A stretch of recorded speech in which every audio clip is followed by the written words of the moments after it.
November 28వ తారీఖు మార్గశిర శుద్ధ అష్టమి శుక్రవారము శతభిష నక్షత్రము కాలాష్టమి లేదా కాలభైరవాష్టమి అంటారండి. చాలా విశేషమైనటువంటిది.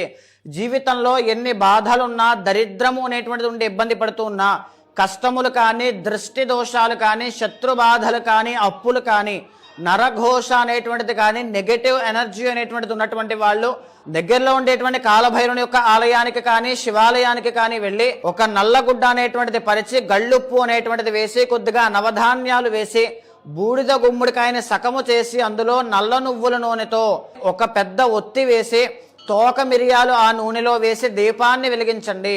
కాలభైరవ అష్టకము అనేటువంటిది ఆ రోజున ఆ సన్నిధిలో పారాయణ చేయండి. మీరు బాధపడే ప్రతి సమస్యకి కూడా పరిష్కారం కనబడుతుంది.